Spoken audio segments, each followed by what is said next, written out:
Both fell into the water, but the millionaire husband saved his mistress and ignored his pregnant wife. She lost her baby, she walked away, and he lived with regret. But what she did after, no one on this earth could ever imagine. Stay with me, because this story will leave you speechless until the very end.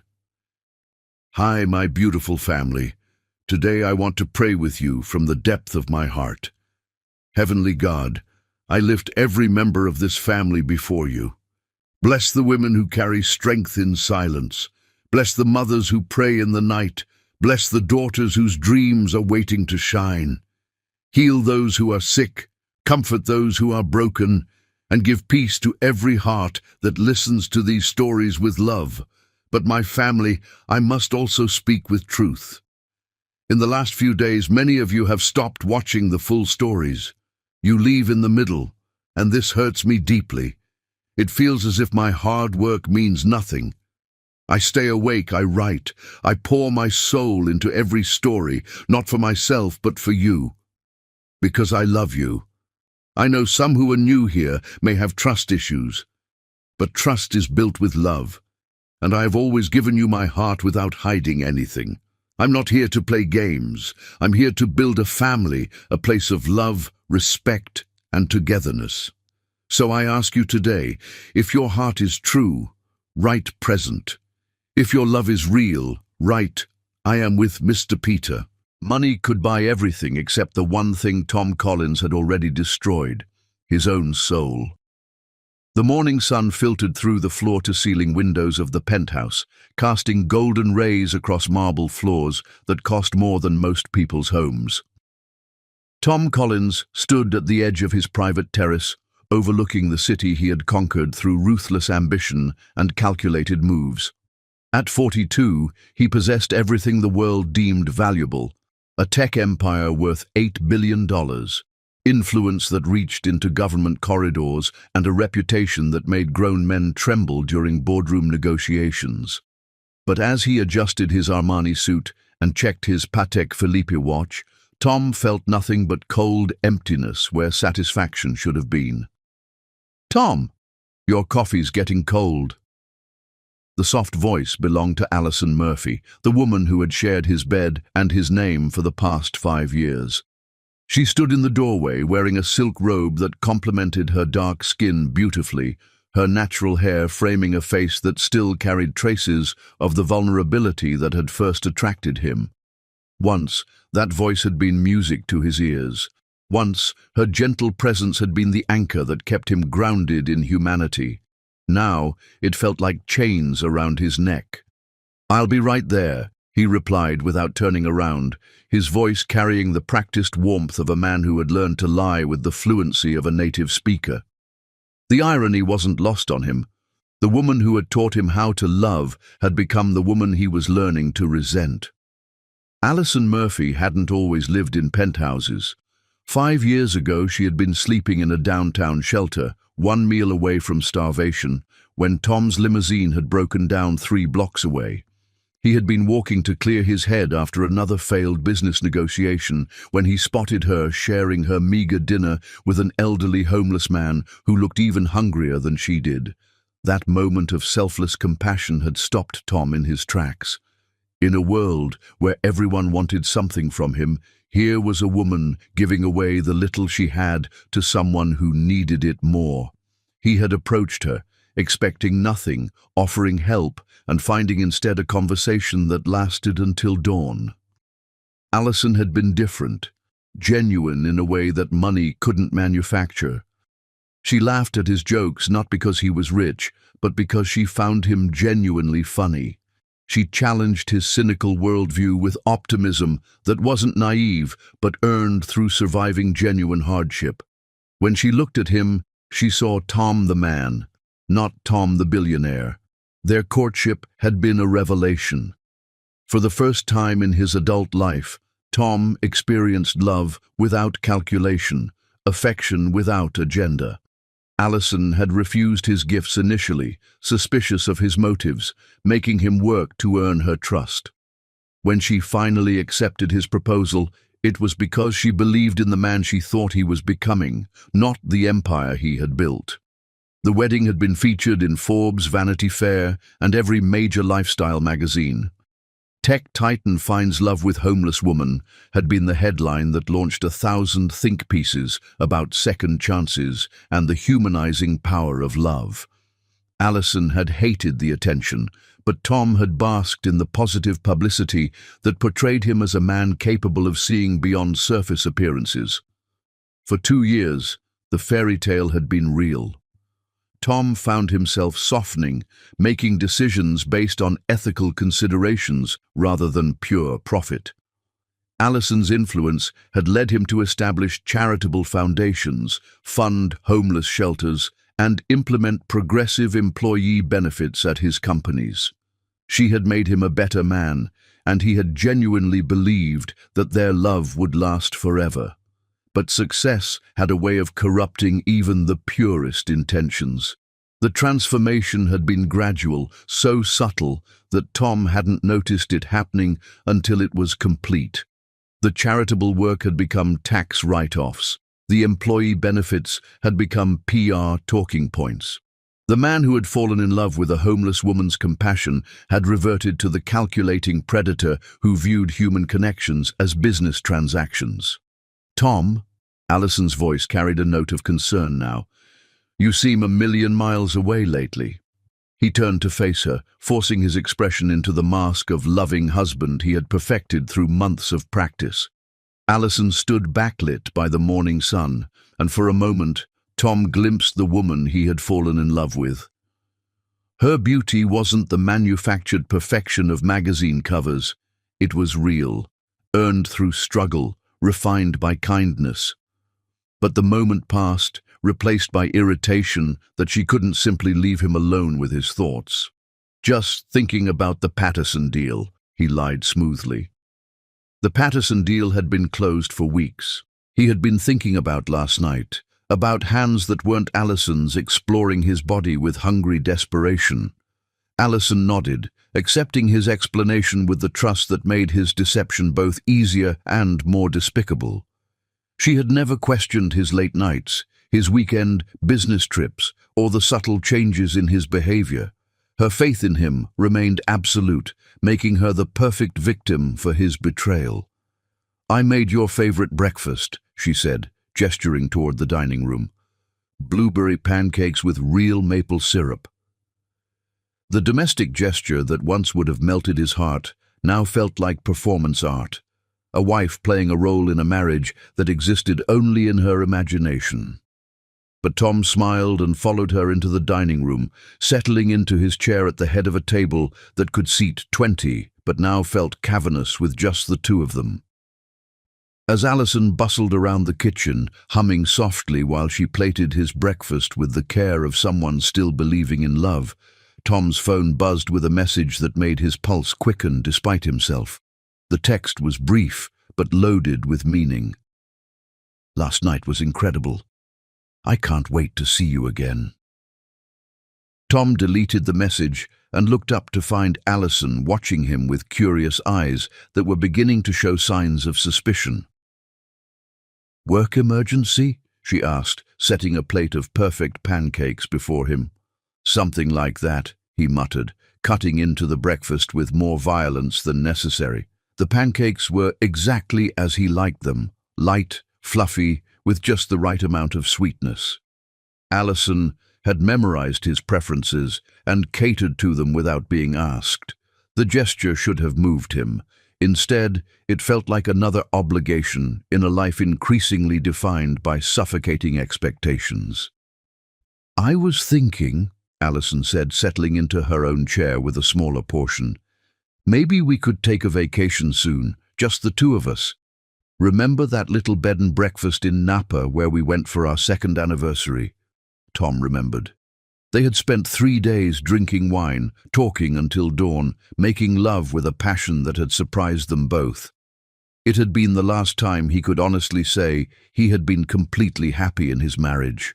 "I can't get away right now," he said, not meeting her eyes. "The Singapore expansion is at a critical phase." It wasn't entirely a lie. The Singapore expansion was happening, but Tom's direct involvement wasn't necessary. He had capable people handling the details. What he couldn't admit was that the idea of being alone with Alison for 3 days, pretending to be the loving husband she deserved, felt like psychological torture. Alison's face fell slightly, but she recovered quickly, forcing brightness into her voice. "Of course, I understand. Maybe when things slow down." "Maybe," Tom agreed, knowing he had no intention of honoring the promise. He had become an expert at offering future possibilities while ensuring they never materialized. The rest of breakfast passed in silence, punctuated by Alison's attempts at conversation and Tom's monosyllabic responses. She asked about his day, his meetings, his plans for the weekend.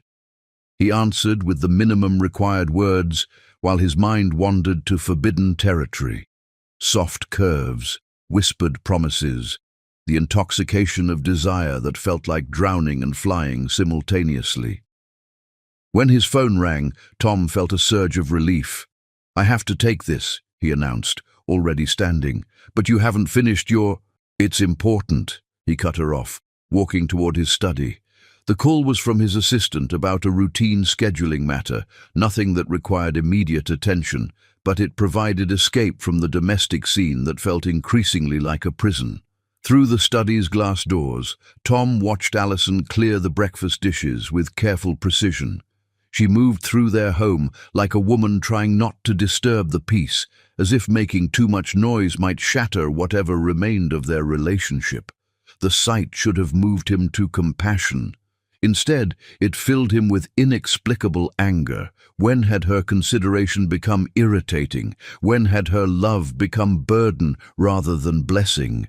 When had he become the kind of man who could look at genuine devotion and feel only contempt?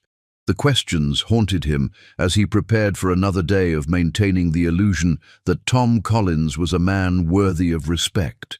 His employees would see the decisive leader, his business partners would see the brilliant strategist, and the media would see the reformed billionaire who had found love with a homeless woman. Chapter 2. The Other Woman. Some women were born to destroy empires. Jamie Hunter was born to rule them. The glass elevator climbed 47 floors in complete silence, carrying Jamie Hunter toward her destiny with the mechanical precision of a weapon being loaded for firing. Each floor that passed beneath her feet represented another step closer to the throne she had been planning to claim since the moment she first laid eyes on Tom Collins 6 months ago at a technology conference where fortunes were made and destroyed based on 15-minute presentations. At 28, Jamie possessed the kind of calculated beauty that turned heads and emptied bank accounts, auburn hair that caught light like fire, green eyes that promised everything and delivered exactly what served her purposes, and a smile sharp enough to cut glass, and twice as dangerous to men who mistook beauty for innocence. She wasn't beautiful by accident or genetic lottery. Every aspect of her appearance had been carefully cultivated through years of study and investment, from the designer clothes that hugged her curves in precisely calculated ways to the perfume that lingered in men's memories long after she left the room like a signature written in pheromones. Jamie Hunter was a weapon disguised as a woman, and Tom Collins was about to discover just how lethal she could be when properly motivated by ambition that knew no boundaries. The elevator doors opened to reveal the executive floor of Collins Tech, a testament to modern power rendered in steel and glass that reflected light like scattered diamonds across surfaces designed to intimidate lesser mortals. Tom's assistant, an efficient woman who had learned to recognize importance in its many forms through years of managing access to one of the world's most powerful men, gestured toward the corner office without being asked or needing verbal confirmation. Jamie had that effect on people. They instinctively knew she belonged wherever she chose to be, as if confidence itself was a passport that granted access to restricted territories.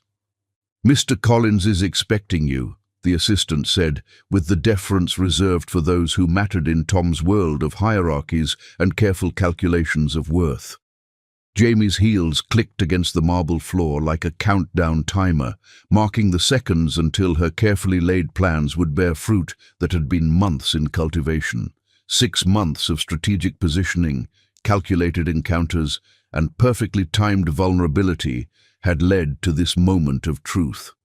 Most women chased powerful men with obvious desperation that repelled more than it attracted, making themselves easy to dismiss and impossible to respect. Jamie had learned to make them chase her with hunger that bordered on madness, using psychology and manipulation techniques that would have impressed professional interrogators. The door to Tom's office opened before she could knock, revealing the man who had become both her obsession and her opportunity for advancement into circles of power that most people could only dream about accessing. Tom Collins stood silhouetted against floor-to-ceiling windows that offered a commanding view of the city below, every inch of his domain spread out like a kingdom awaiting conquest by someone clever enough to take it. Everything about his office had been designed to intimidate through psychological warfare. The massive desk that could serve as a landing strip for small aircraft, the awards covering every wall like trophies from conquered enemies, the subtle reminders of his wealth and influence scattered throughout the space like landmines waiting to explode lesser mortals' confidence and self-worth. But Jamie wasn't intimidated by displays of power that she intended to claim for herself. She was inspired by the possibilities they represented. "You came," Tom said, and Jamie heard something in his voice that hadn't been there during their business meetings. Hunger barely contained beneath professional courtesy, need disguised as control, weakness masquerading as strength. "Did you think I wouldn't?" she replied, stepping into his office and closing the door behind her with deliberate care.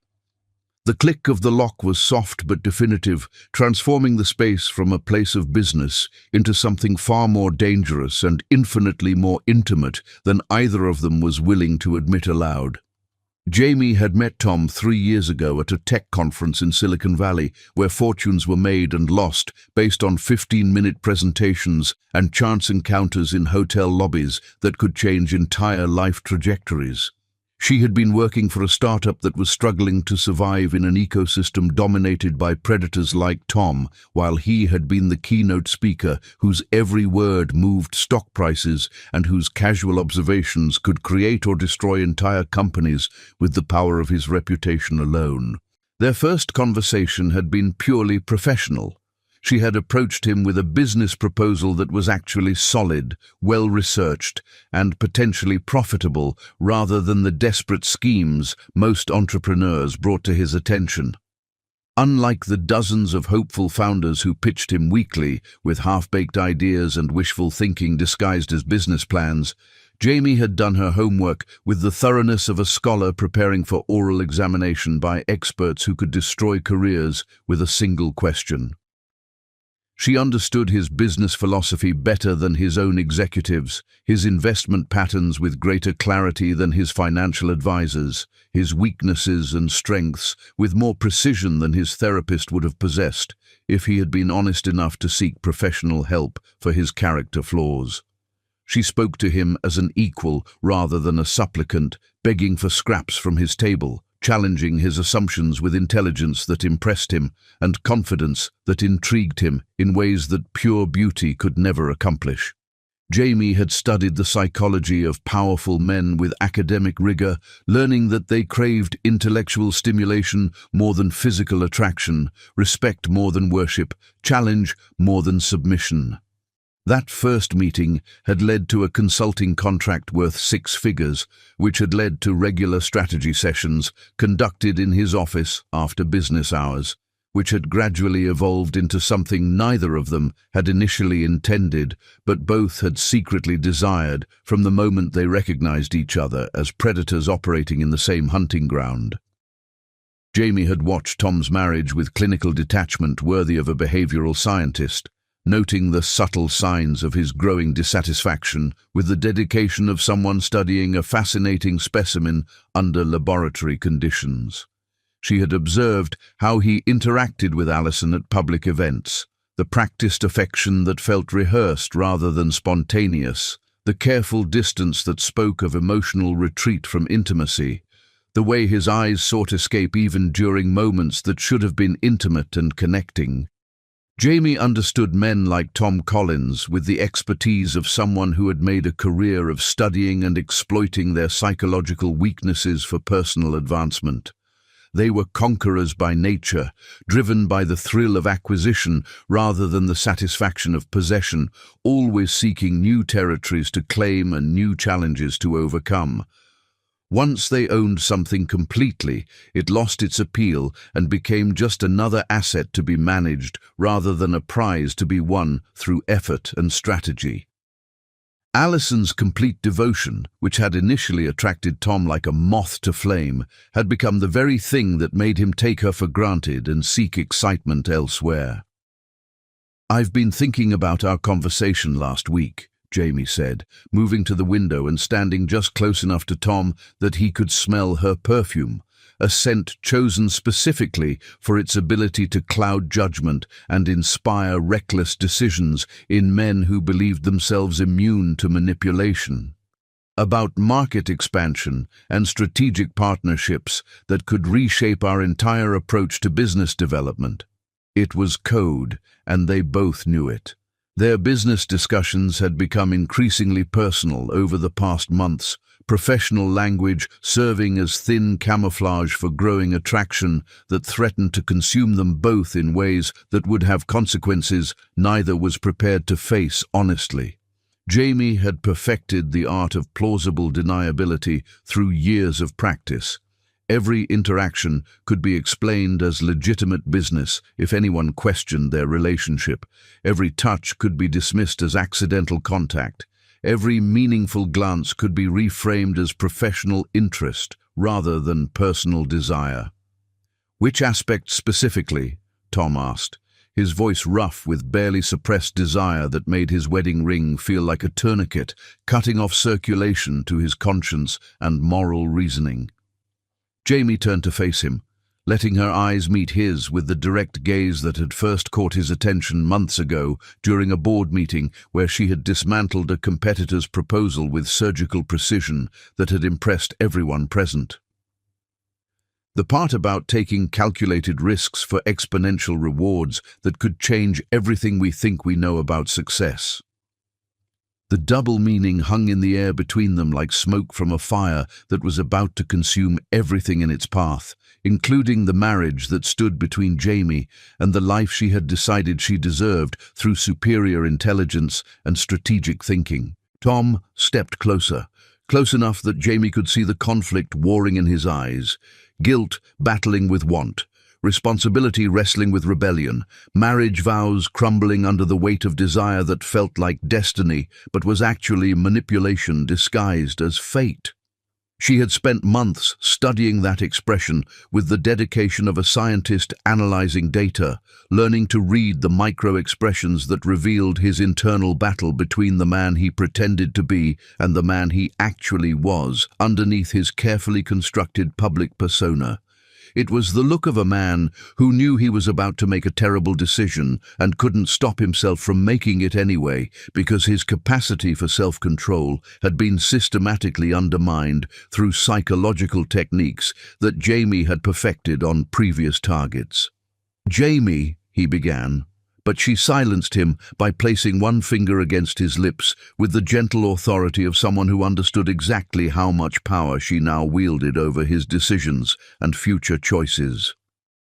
"Don't think," she whispered, her breath warm against his ear in a way that short-circuited rational thought and activated primitive brain functions that cared nothing for consequences or morality. "Just feel."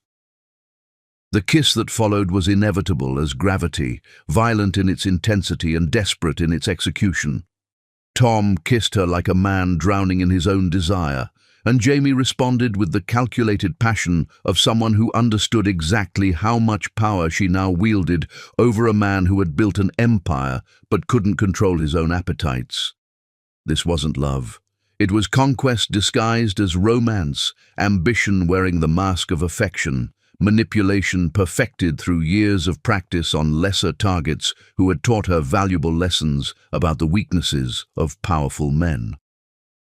Jamie Hunter was patient, calculating, and absolutely certain that she would win this game she had created because she had never met anyone who played it better than she did. Chapter 3. Signs of New Life. Hope was the cruelest gift life could offer a woman whose husband had already chosen another. Alison Murphy stared at the pregnancy test with trembling hands, watching as 2 pink lines appeared to confirm what her body had been telling her for weeks. After 5 years of marriage and 2 years of unsuccessful trying, she was finally carrying Tom's baby. The irony cut deep. She had gotten pregnant during the worst period of their marriage, when Tom seemed most distant and disconnected from their life together. But maybe this was exactly what they needed. Maybe a baby would remind Tom of what truly mattered, would bring him back from whatever cold place he had retreated to in recent months. Maybe their love could be reborn, along with their first child. The bathroom tiles were cold against her bare feet as she sat on the edge of the bathtub, holding the test like a sacred relic. Through the door, she could hear Tom moving around their bedroom, getting ready for another day of meetings that seemed to consume more of his attention than his wife ever did. Part of her wanted to burst through that door immediately and share the miraculous news. But another part, the part that had learned to read the warning signs in his behavior, urged caution. Tom had been different lately in ways that went beyond normal work stress. He answered his phone in hushed tones, left the room for calls he claimed were business-related, and came home carrying the subtle scent of perfume that wasn't hers. When she tried to discuss her concerns, he deflected with the skill of a man who had practiced deception until it became natural as breathing. But a baby would change everything. A baby would give him a reason to fight for their marriage instead of running from it. Alison spent the morning planning how to share the news.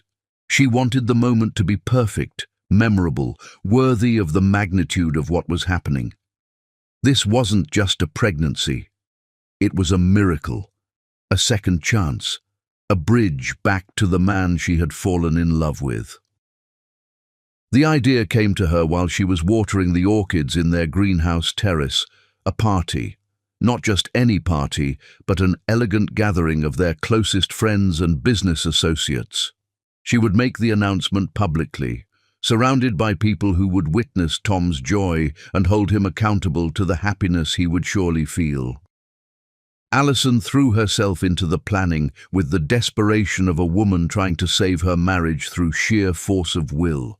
She hired the best caterers, arranged for live music, and sent invitations to everyone who mattered in their social circle.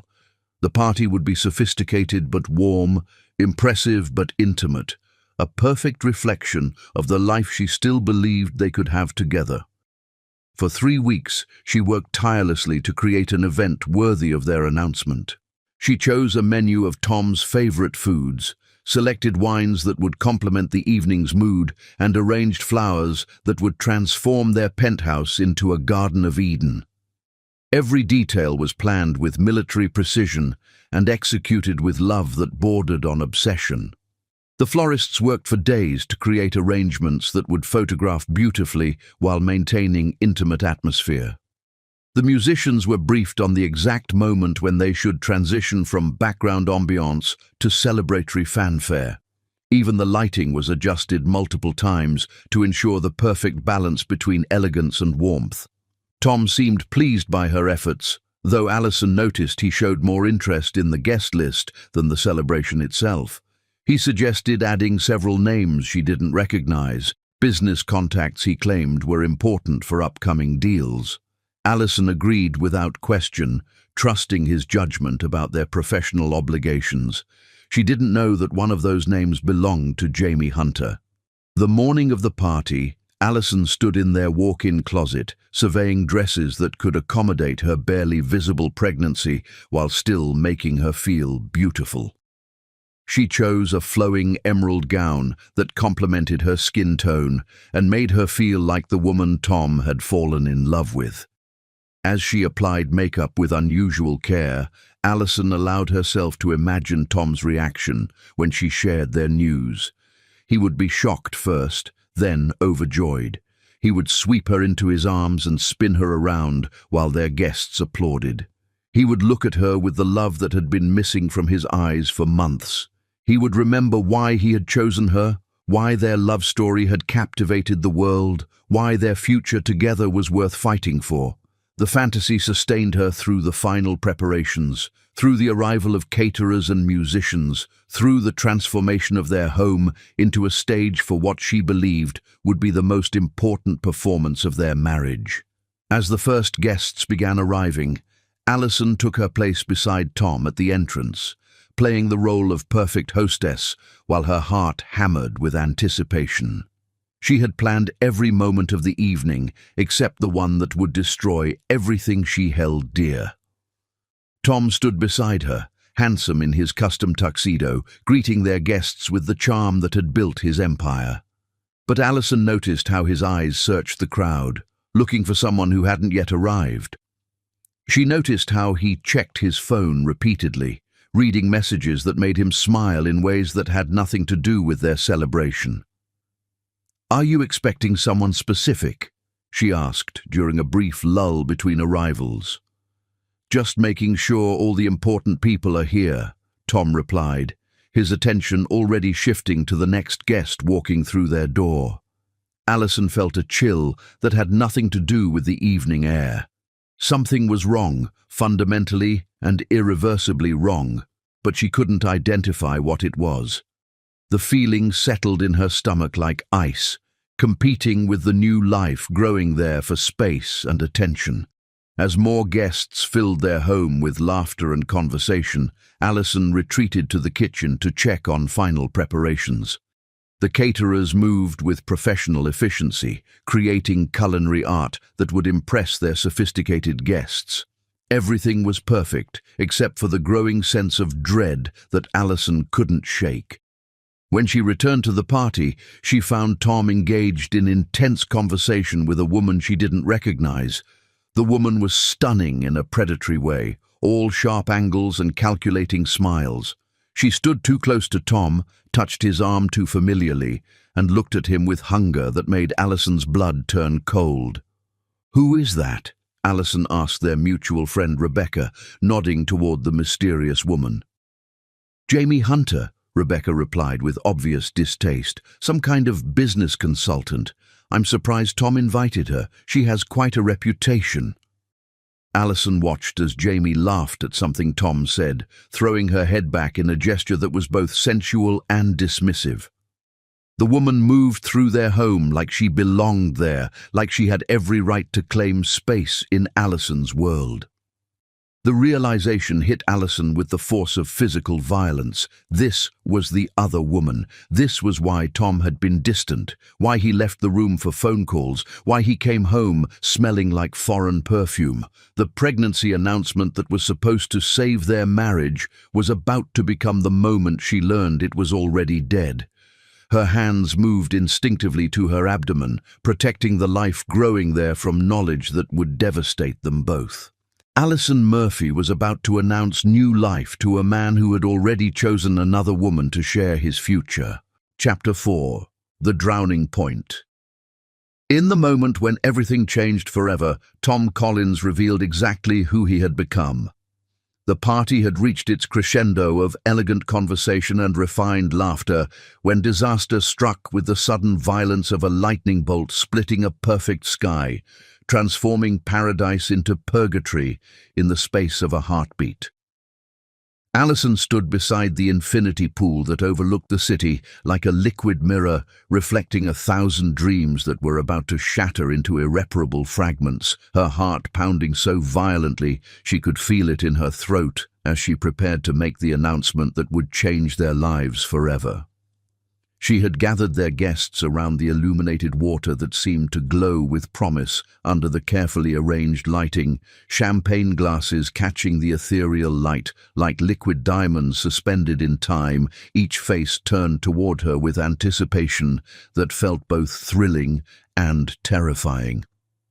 "Thank you all for being here tonight," she began, her voice carrying across the terrace with nervous excitement that she desperately hoped sounded like joy rather than the desperation of a woman trying to save her marriage through sheer force of will. "Tom and I have something very special to share with everyone who means so much to us." But Tom wasn't listening to his wife's carefully prepared words that she had rehearsed dozens of times in front of their bedroom mirror. His attention was fixed entirely on Jamie Hunter, with the laser focus of a predator stalking prey, completely oblivious to the woman who was about to announce she was carrying his child. Jamie stood at the far edge of the gathering, wearing a dress that seemed designed to capture every eye in the vicinity, while making every other woman feel inadequate by comparison, including the wife whose moment this was supposed to be. The red silk clung to her body like a second skin painted on by an artist obsessed with perfection, and when she moved, it was with the predatory grace of a woman who knew exactly what effect she was having on the man who was supposed to be celebrating his wife's announcement, but couldn't tear his gaze away from his mistress. "As many of you know," Alison continued, her voice growing stronger as she drew courage from the life growing inside her, unaware that she was speaking to a crowd whose attention was divided between her words and the obvious tension crackling between her husband and his mysterious guest, like electricity before a storm that would destroy everything in its path. "Tom and I have been hoping for this moment for a very long time." The words hung in the air, like a prayer offered to gods who had already decided to answer with cruelty instead of blessing. The accident happened in slow motion, each second stretching into eternity as chaos erupted around the peaceful gathering like a bomb exploding in a cathedral during Sunday service. Jamie had been standing too close to the pool's edge, her expensive heels perched precariously on marble that had been polished to mirror brightness, leaning forward to hear something Tom was whispering in her ear with the intimacy of lovers sharing secrets that couldn't be spoken aloud without destroying the facade they were both maintaining. The other guest, a business associate whose name would be forgotten in the chaos but whose clumsiness would change multiple lives forever, bumped into Jamie while reaching for champagne from a passing waiter's silver tray, his elbow catching her shoulder with enough force to upset the delicate balance she had been maintaining on stiletto heels that were designed for beauty rather than stability. She stumbled backward, her designer heels slipping on the wet marble that surrounded the pool like a death trap disguised as luxury, arms windmilling desperately as she fought for balance that had already been lost to physics and poor positioning. The collision sent her crashing into the water with a splash that sent waves across the perfectly maintained surface like ripples from a stone thrown into still water, shattering the evening's carefully constructed perfection in an instant. The impact was violent enough to create a secondary collision that pulled Alison into the disaster she had been watching with growing horror and dawning realization about her husband's true priorities. She had been processing the sight of her husband openly flirting with another woman at their own party, the party she had planned to celebrate their coming child, when Jamie's falling body struck her with the force of a battering ram, sending them both plunging into the chlorinated depths that suddenly felt as cold as Arctic Ocean and twice as merciless. The water was shockingly brutal, a violent contrast to the warm evening air that had made the party feel like paradise before it became the setting for her personal apocalypse.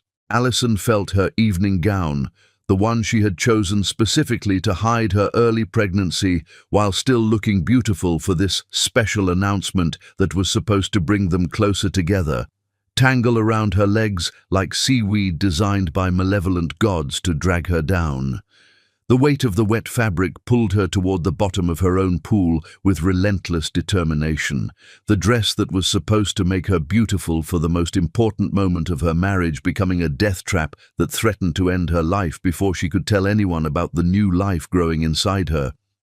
Panic seized her throat like invisible hands, choking away her breath as chlorinated water rushed into her lungs, burning like acid and filling her with terror that transcended anything she had experienced during her homeless years, when death had been a daily possibility, but never quite this immediate or ironic. She thrashed desperately toward what she hoped was the surface, fighting against fabric and water and the growing realization that she might die in her own pool while her husband saved another woman. But she was 3 months pregnant with a child who had been conceived in love and was now threatened by betrayal, and pregnancy had robbed her of the agility and strength that might have saved her life under different circumstances. The baby she carried made her movements clumsy and uncoordinated, her body working to protect the life inside her, even as that protection threatened to cost them both everything.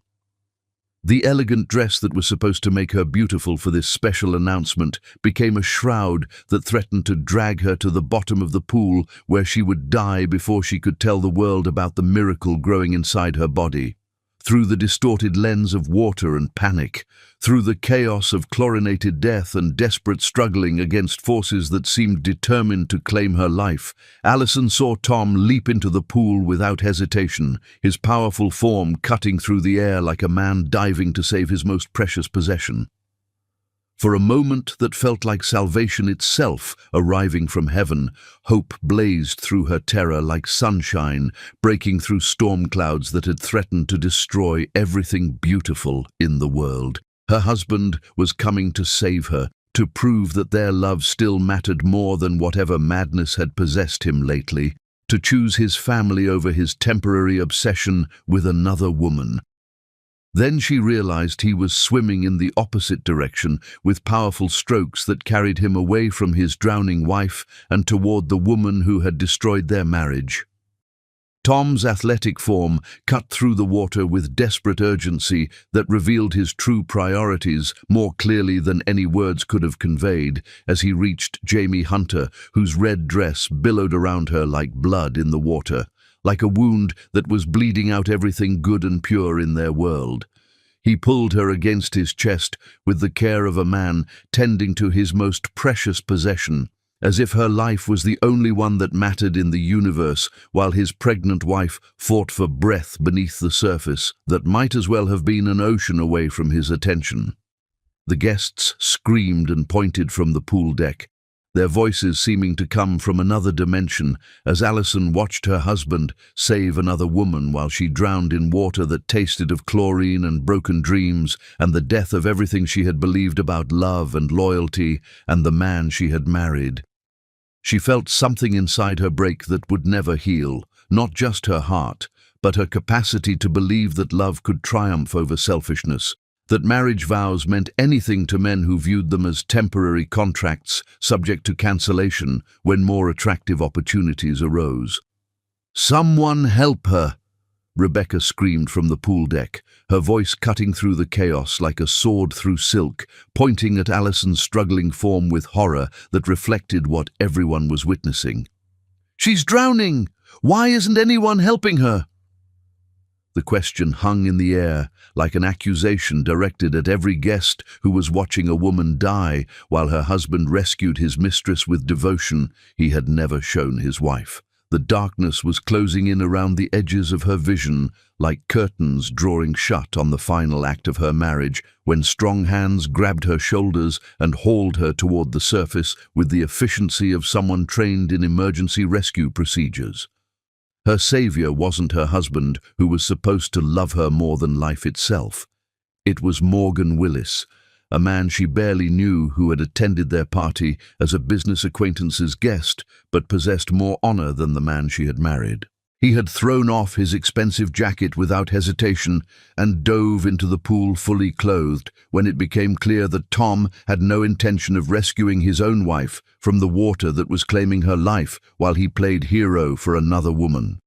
Morgan's powerful arms cut through the water that had nearly become Allison's grave, his legal training having included emergency response certification that now saved a life Tom was willing to sacrifice for his mistress's safety. Other guests helped lift her onto the deck with urgent efficiency, where she collapsed in a coughing, shivering heap that resembled nothing so much as a broken doll discarded by a careless child who had grown bored with toys that no longer entertained him. Pool water and champagne mixed with tears on the marble surface as Allison fought to breathe through lungs that felt filled with concrete and betrayal and the weight of understanding that her marriage had been a lie. "Call an ambulance!" Morgan shouted, his voice cutting through the chaos with legal authority that commanded immediate obedience from guests who had been frozen in shock. "Now! And someone get her a blanket! She's going into shock from hypothermia and trauma." Through her haze of pain and oxygen deprivation that made the world seem like it was viewed through frosted glass, Allison saw Tom climbing out of the pool with Jamie in his arms, like a groom carrying his bride across the threshold into their new life together. He was speaking to her in urgent, tender tones that Allison recognized from their own courtship, words of love and concern that she had believed were reserved for her alone.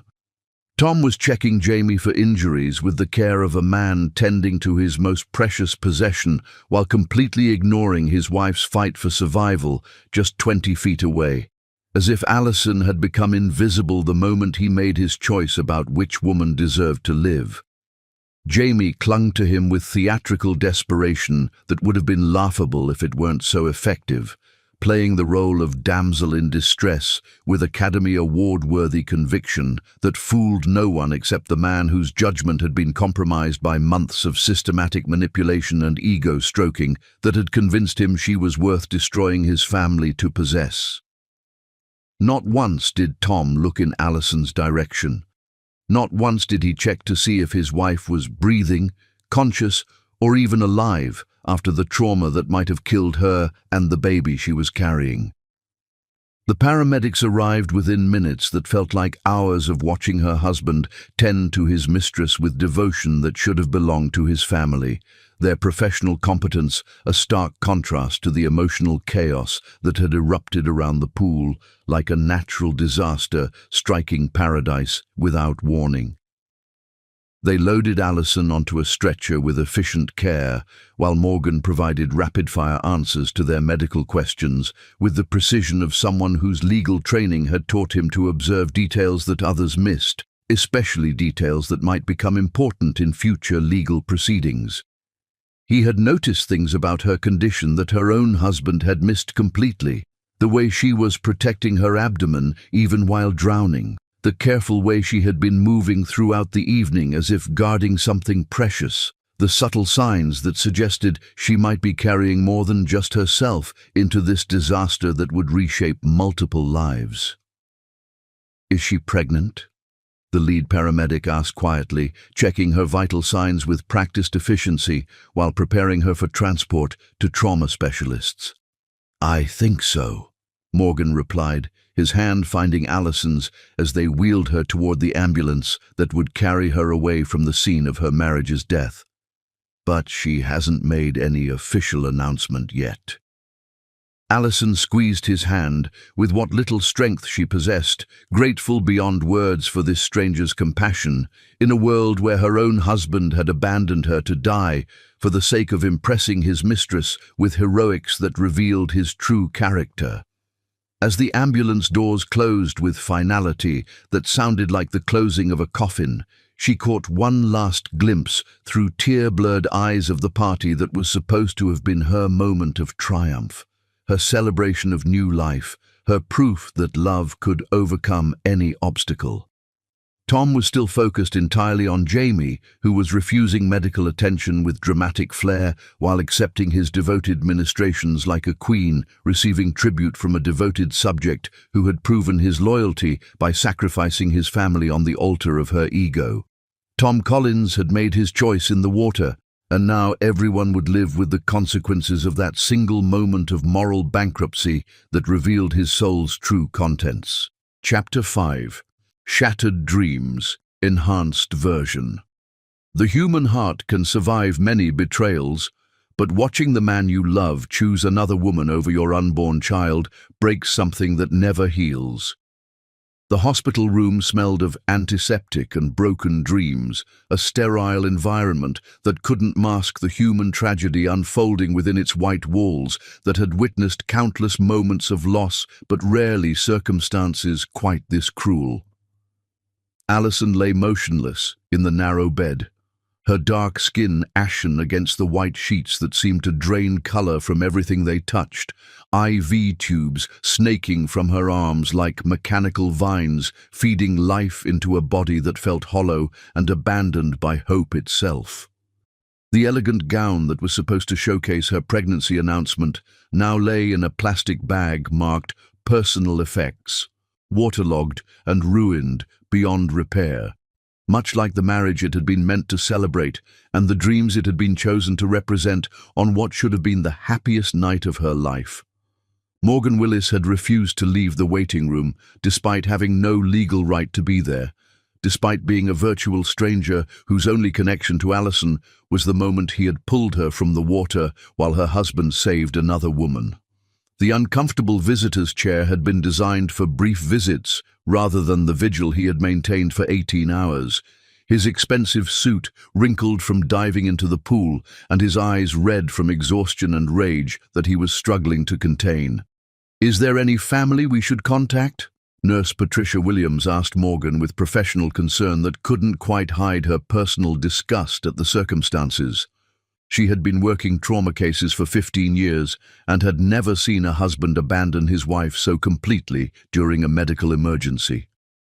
Her husband was at the party, Morgan replied carefully, not wanting to reveal too much about domestic situations he didn't fully understand. He should have been contacted by now. Should have been, yes, Nurse Williams agreed with pointed emphasis that suggested she knew more about Tom's absence than professional courtesy allowed her to express directly. But some men have different priorities when their wives need them most. The medical team had been efficient and thorough, running tests that would determine whether the near drowning had caused complications beyond what was immediately visible. Dr. Elizabeth Chen emerged from the examination room with an expression that carried the weight of delivering news that would destroy worlds and reshape the understanding of loss for everyone who heard it. "The tests confirm what we suspected based on her symptoms and the way she was protecting her abdomen during the rescue," Dr. Chen said, her voice carrying professional calm that couldn't mask the personal anger underneath. Mrs. Collins was approximately 12 weeks pregnant when she was admitted. The word "was" hung in the sterile air like a death sentence handed down by a judge who showed no mercy for dreams that had been murdered by circumstance and cruelty that defied basic human decency. Morgan felt his hands clench into fists as the full magnitude of what had happened crashed over him like waves against rocks that couldn't withstand the endless assault of truth. Not only had Tom Collins chosen to save his mistress over his wife in a moment that revealed his true character, he had cost them their unborn child through that choice, making his betrayal complete in ways that defied human understanding of cruelty and selfishness. "The miscarriage was caused by the stress of the near-drowning incident," Dr. Chen continued with clinical precision that couldn't mask her own disgust at the circumstances that had led to this preventable tragedy. "The combination of oxygen deprivation, physical trauma, and extreme emotional shock created conditions that made pregnancy loss inevitable. In cases like this, where the mother experiences severe stress during the first trimester, the body often cannot maintain the pregnancy, even if the mother survives the initial trauma." Dr. Chen had seen many cases of pregnancy loss due to domestic violence during her career, but this situation was particularly cruel because the violence had been emotional rather than physical, the abandonment complete rather than partial, and the choice public rather than private, witnessed by dozens of people who would remember Tom's priorities for the rest of their lives. When Alison stirred, her eyelids fluttering as consciousness returned like dawn, breaking over a battlefield where only casualties remained, the medical team moved with practiced efficiency while Morgan stepped back to allow professionals to do their work. "Mrs. Collins, you're safe. You're in Metro General Hospital," Dr. Chen said with gentle authority that had been trained to deliver terrible news with compassion that couldn't eliminate pain but could provide framework for processing it. Alison's eyes opened slowly, confusion giving way to recognition and then to devastating memory that crashed over her like waves, drowning someone who was already underwater. She tried to sit up, one hand instinctively moving to her abdomen in a gesture that broke everyone's heart who was watching, including medical professionals who had thought themselves immune to emotional involvement in their patients' tragedies. "The baby," she whispered, her voice raw from swallowing pool water and screaming underwater while fighting for breath that her husband should have helped her find. "Is my baby?" The silence that followed was answer enough, but Dr. Chen provided confirmation with words that would haunt everyone present. "I'm so sorry. The pregnancy couldn't be sustained after the trauma you experienced. We did everything possible, but the stress and oxygen deprivation were too severe for the baby to survive." The sound that escaped Alison's throat wasn't quite human. It was the noise a soul makes when it breaks beyond repair, when hope dies and takes innocence with it into whatever darkness waits for dreams that have been murdered by those who should have protected them from harm. Morgan squeezed her hand from where he stood beside the bed, offering the only support he could while she processed the loss of everything she had hoped for and planned for and believed would save the marriage that had died before she realized it was even sick. "Where's Tom?" she asked when she could speak again through throat that felt raw from screaming and crying and breathing water instead of air, though her tone suggested she already knew the answer would destroy what little faith she had left in human decency. Nurse Williams exchanged glances with Dr. Chen before answering with professional diplomacy that barely concealed personal judgment. "We haven't been able to reach your husband yet, Mrs. Collins. The contact information we have seems to be unavailable." It was a polite way of saying that Tom Collins hadn't bothered to come to the hospital where his wife was fighting for her life and the life of their unborn child. "He's not here," Morgan said quietly, unable to keep the anger from his voice despite his professional training in maintaining emotional control during crisis situations. "He stayed at the party to take care of the other woman." The bitter laugh that escaped Alison's lips was worse than tears would have been, carrying despair that had crystallized into something harder and more dangerous than grief. Of course he did. Jamie Hunter always was more important than his wife. So she had known about the affair despite her husband's careful deceptions and elaborate lies designed to keep his betrayal secret while maximizing his access to both women's affections. Despite her own desperate desire to believe in their marriage and salvage something from the wreckage of her trust, Alison had known that Tom was betraying her with systematic cruelty that went beyond mere infidelity into territory that decent people couldn't navigate without losing their souls. "How long have you known about the affair?" Morgan asked gently, recognizing the signs of someone who had been carrying terrible knowledge alone while trying to maintain the facade of a happy marriage. "Months," Alison admitted, tears finally coming in waves that seemed to originate from somewhere deeper than her eyes, from the place where hope goes to die when it realizes it has been feeding on lies and false promises. "I kept hoping I was wrong. I kept thinking that if I loved him harder, if I was a better wife, if I gave him the family he said he wanted more than anything." Her voice trailed off into the bitter realization that love could never compete with selfish desire backed by calculated manipulation from women who understood men's weaknesses better than wives understood their husbands' needs. It was then that Tom finally arrived, bursting through the hospital room door with theatrical panic that fooled no one who was paying attention to the timing of his entrance or the fact that he smelled like another woman's perfume mixed with chlorine from the pool where he had chosen his priorities. His tuxedo was still damp from his heroic rescue of his mistress, his hair disheveled in a way that suggested he had spent more time comforting Jamie than rushing to check on his wife's condition or the condition of the baby he hadn't even known existed. "Sir, visiting hours ended 2 hours ago." Nurse Williams intercepted him at the door with professional authority that carried personal judgment.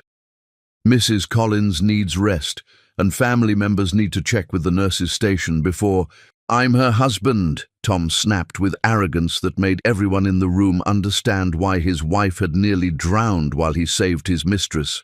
"Then you should have been here hours ago when she was admitted," Nurse Williams replied with ice in her voice that could have frozen hell itself, "while she was fighting for her life and the life of your baby." The word baby hit Tom like a physical blow that staggered him backward against the doorframe. His face went white as implications crashed over him like tsunami waves, carrying the debris of his destroyed conscience and moral reasoning. Morgan stepped forward, positioning himself between Tom and Allison's bed with protective instincts that had nothing to do with legal training and everything to do with basic human decency. "Maybe you should speak with the doctor first about your wife's condition before you upset her further with your presence." "Who the hell are you to tell me what to do?" Tom demanded, though his protest lacked conviction and sounded hollow even to his own ears. "I'm the man who saved your wife's life while you were playing hero for your mistress," Morgan replied with surgical precision that left no room for argument or deflection. "I'm also an attorney who specializes in representing women whose husbands abandon them during medical emergencies." The threat was subtle but unmistakable. Tom found himself facing not just his wife's rescuer, but someone who understood legal systems and knew how to use them against men who failed their most basic responsibilities as husbands and fathers. Dr. Chen chose that moment to enter with test results that would reshape everyone's understanding of what Tom's choices had actually cost. "Mr. Collins, I need to speak with you about your wife's condition and the complications that resulted from tonight's incident." "What complications?" Tom asked, though his voice suggested he already feared the answer would destroy whatever remained of his ability to justify his actions to himself. "Your wife suffered a miscarriage caused by the trauma of nearly drowning," Dr. Chen replied with clinical detachment that made the words hit harder than emotional pleading could have accomplished. "She was 12 weeks pregnant, and the stress of the incident was too severe for the pregnancy to continue." Tom stared at his wife, who had turned her face toward the window to avoid looking at the man who had cost her their baby through choices that revealed character rather than circumstance. The silence that followed was deafening, broken only by the mechanical sounds of medical equipment that couldn't measure the depth of betrayal or quantify the magnitude of loss that filled the room like poison gas. "I didn't know," he whispered, reaching for Allison's hand with desperation that came too late to matter and carried no weight against months of systematic betrayal. "Allison, if I had known you were pregnant, you would have what?" she asked without turning from the window, her voice steady, despite tears that streamed down her cheeks like rivers, carrying away everything she had believed about love and loyalty. "Saved me instead of her? Put your family before your mistress? Actually acted like the husband you promised to be when you made vows that apparently meant nothing?"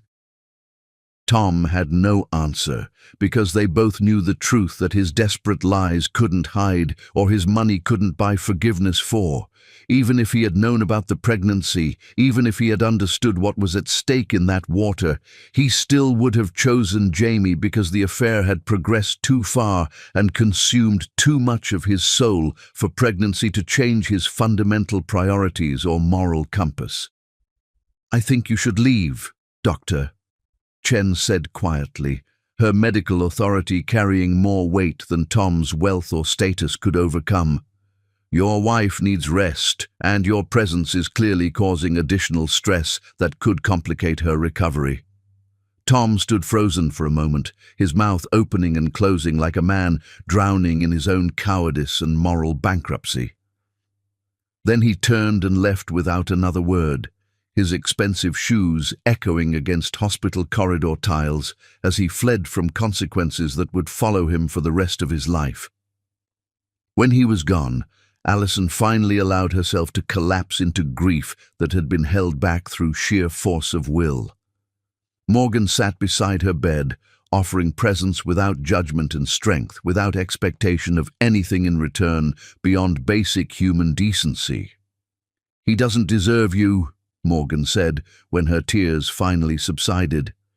"No," Alison agreed, wiping her eyes with tissues that felt rough against skin made sensitive by salt water and betrayal. "He doesn't, but I loved him anyway, and that love just killed our baby." Alison Murphy had lost everything that mattered to her, and now she was ready to take everything that mattered to Tom. Chapter 6. The Great Escape, enhanced with active scenes. Freedom was just another word for having nothing left to lose. The safe house apartment felt like a cocoon where Alison Murphy could finally shed the skin of the woman who had trusted too much and loved too blindly. 3 days after losing her baby and her illusions, she sat in the window seat overlooking a tree-lined street where normal people lived normal lives without bodyguards or prenuptial agreements or husbands who chose mistresses over unborn children. The modest space was furnished with care but without luxury, comfortable chairs that invited rest rather than demanded admiration, books that had been chosen for content rather than appearance, and windows that offered views of real life instead of empire building that corrupted souls through its pursuit. The phone rang at exactly 3:47 p.m., cutting through silence that had become her first taste of peace in months. "Mrs. Murphy." The voice was unfamiliar, careful, respectful in ways that Tom's voice had stopped being years ago. "This is Morgan Willis. I wanted to check on your recovery and discuss some legal matters that require immediate attention." "I'm alive," Alison replied, her tone flat as week-old champagne, but carrying undertones of steel that hadn't been there when she was playing the role of devoted wife. "That's more than Tom expected when he left me to drown in my own pool." There was a pause that stretched long enough for Morgan to recognize the sound of someone who had moved beyond grief into something colder and infinitely more dangerous to men who underestimated women's capacity for strategic thinking. "There's something we need to discuss face to face," he said carefully, choosing words that wouldn't spook someone who had every reason to distrust anyone connected to her former life. "About your legal options, about making sure Tom Collins faces consequences for what he did to you and your baby." "Legal options?" Alison's voice sharpened with interest that surprised them both with its intensity. "What kind of legal options are available to women whose husbands choose mistresses over unborn children? The kind that ensure men like your husband discover that actions have consequences they can't buy their way out of, no matter how much money they've stolen to finance their betrayals. I'll be there in an hour if you're willing to listen." When Morgan arrived carrying files that would reshape Alison's understanding of what justice could accomplish, he found her in jeans and a sweater that made her look vulnerable until you saw her eyes. Those eyes had changed fundamentally in the days since the hospital. They belonged to someone who had learned that nice girls get betrayed and broken women get even through methods that men like Tom never saw coming. "He's been calling my office every hour since you disappeared," Morgan reported, settling into the chair across from her while noting how she positioned herself to maintain visual contact with all exits, the wariness of someone who had learned that safety was an illusion that could be shattered without warning. "Demanding to know where you are, threatening lawsuits that would be thrown out of court, offering bribes that would be illegal if I accepted them, and career-ending if I reported them." "What exactly has he been offering?" Alison asked with curiosity that carried analytical precision rather than emotional investment. Money, obviously, but also business deals, political connections, access to exclusive events and social circles. Yesterday, he showed up at my office with a briefcase full of cash like some kind of movie villain who thinks everything has a price that can be negotiated. Alison absorbed this information with growing fascination at her husband's descent into desperation that revealed character flaws she had spent years ignoring. "What did you do?" "I had security escort him out while I filmed the entire interaction for evidence purposes. Attempted bribery of an officer of the court is a felony that carries serious jail time, and Tom just handed us another charge to add to the list we're building." For the first time since the hospital, Alison smiled. It wasn't a pleasant expression. It was the look of someone discovering they possessed capacities for strategic thinking that had been dormant until activated by betrayal that went beyond ordinary human cruelty. "I want everything," she said suddenly, her voice carrying determination that made Morgan's pulse quicken with professional excitement and personal admiration for someone who refused to remain a victim.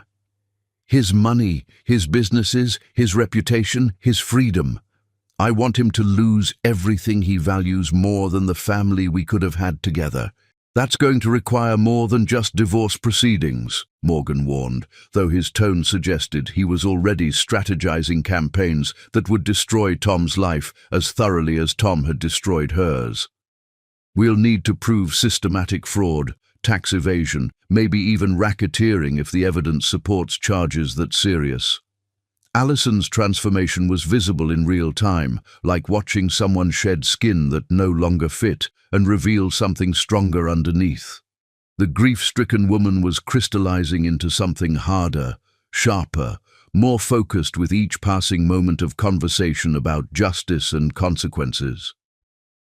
"Then find it," she said, with steel in her voice that could cut through any defense Tom's lawyers might construct. "You said you specialize in destroying men like Tom. Prove it." Morgan opened his briefcase, revealing preliminary evidence that suggested Tom's crimes went far deeper than simple adultery. Financial records, email printouts, and transaction histories painted a picture of systematic theft that had been disguised as legitimate business for years.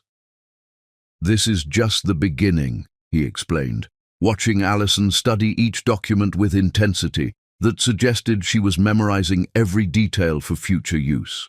Tom Collins built his empire through shortcuts and criminal activity that seemed clever at the time, but created vulnerabilities that skilled investigators can exploit. As autumn settled over the city like a blanket covering the evidence of summer's warmth, Alison found herself looking forward to the coming battle with anticipation that would have made her former self unrecognizable to anyone who had known her as Tom's devoted wife. The hunting season was about to begin, and this time Tom Collins was the prey being stalked by predators who understood his weaknesses better than he understood his own character. Chapter 7. The Lawyer's Strategy. Justice was a dish best served with overwhelming evidence and surgical precision.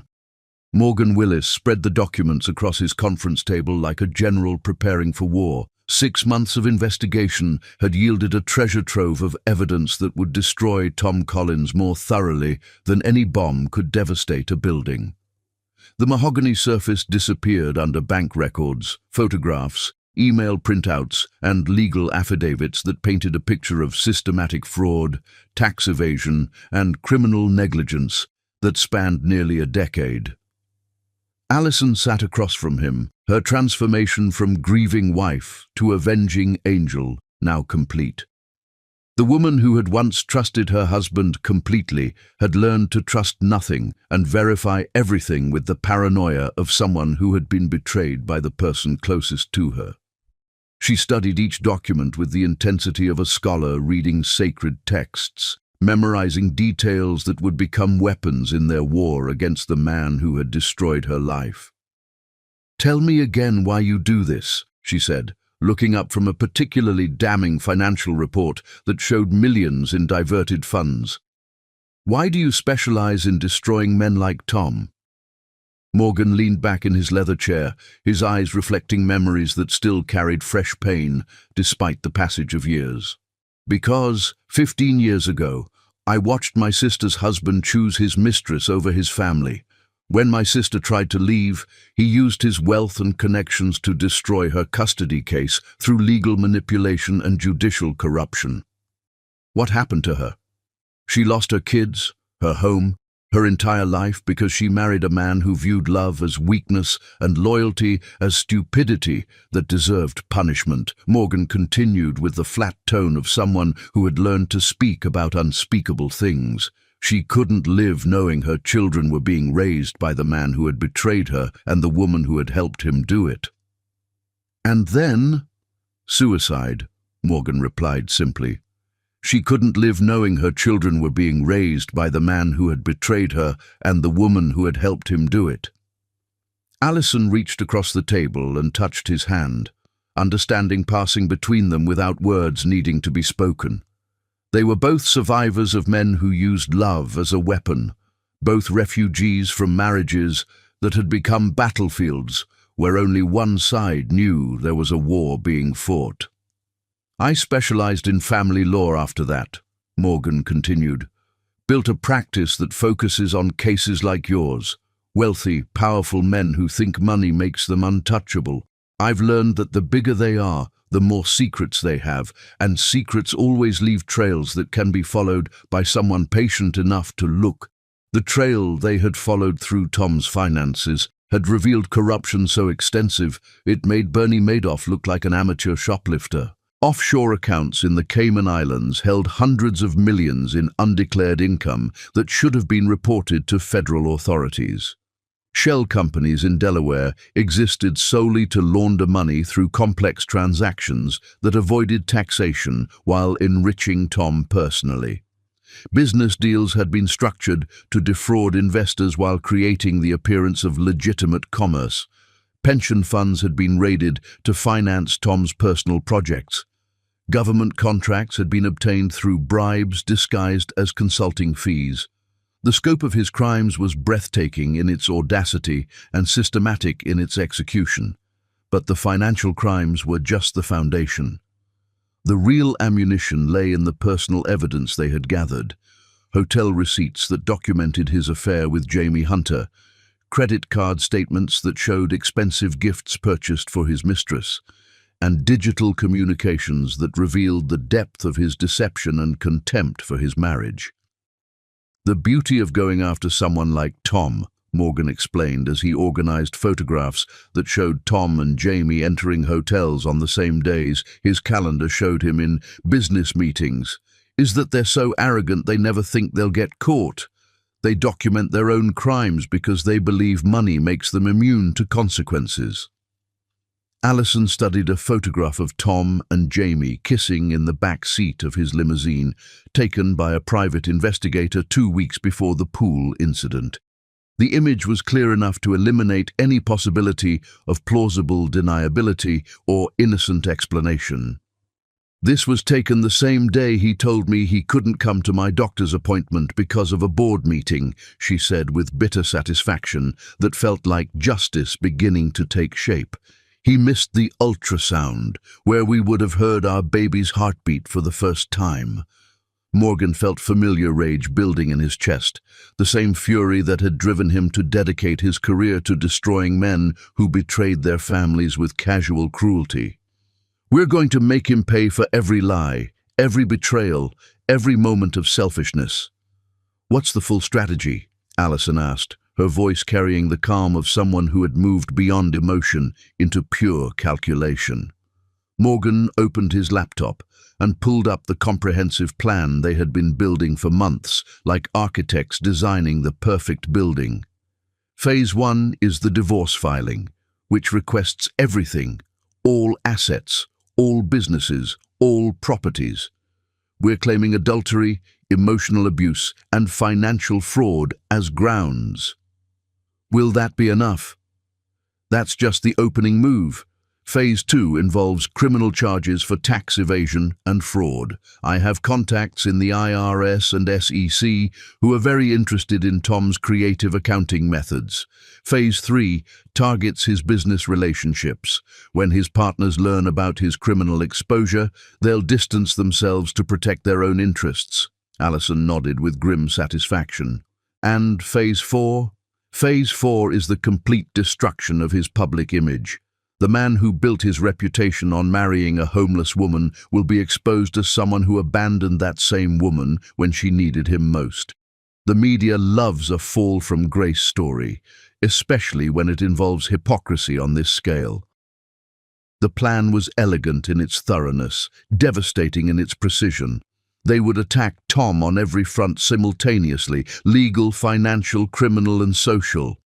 By the time they were finished, he would lose everything he had valued more than his marriage. "There's something else," Morgan said, his tone becoming more serious. "Jamie Hunter isn't just a random mistress. She's been positioning herself strategically within your husband's business network. I think this affair was planned from the beginning. She targeted Tom specifically because of his wealth and vulnerability." Allison processed this information with the calm of someone who had already lost everything, and therefore had nothing left to fear. "You think she's been playing him?" "I think she's been playing everyone, including you. The question is whether we can prove it, and whether she's smart enough to abandon ship when things get ugly." The war was about to begin, and this time, Tom Collins would discover what it felt like to be abandoned when he needed someone most. Chapter 8. The Web Tightens, enhanced with active scenes. A man's empire always collapses from within, built as it was on the foundation of his own character.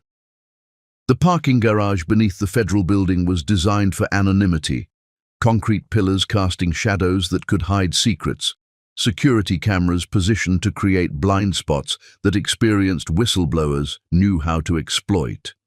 Morgan Willis checked his watch as footsteps echoed through the underground space, each sound amplified by acoustics that made every movement seem threatening. At 11:47 p.m., exactly as scheduled, a figure emerged from behind a pillar. Sarah Chen had been Tom's chief financial officer for 7 years, long enough to know where every body was buried and every dollar was hidden. Her hands shook as she approached Morgan, clutching a briefcase that contained the keys to destroying her former employer. "I shouldn't be doing this," she whispered, her voice echoing off concrete walls that had witnessed 1,000 similar exchanges between conscience and self-preservation. "But you're doing it anyway," Morgan replied with gentle authority, "because you know what Tom Collins really is." Sarah's laugh was bitter as winter wind. "I know he's been stealing from pension funds to finance his affairs. I know he's hidden $400 million in accounts that don't officially exist. I know he planned to divorce his wife the day after their baby was born to avoid looking like he abandoned a pregnant woman." She opened the briefcase, revealing flash drives, documents, and printed emails that represented years of criminal activity, documented by someone who had been forced to participate, but had refused to stay silent forever. "This contains everything," Sarah said, her voice growing stronger with each word. "Bank records, wire transfers, audio recordings of Tom planning tax evasion strategies, everything you need to put him away for life." Morgan accepted the briefcase with reverence appropriate to receiving evidence that would deliver justice for crimes that had destroyed innocent lives. "Why now? Why are you coming forward?" "Because I was at that party," Sarah replied, tears mixing with rain that had begun falling through the garage's ventilation system. "I watched him choose his mistress over his pregnant wife.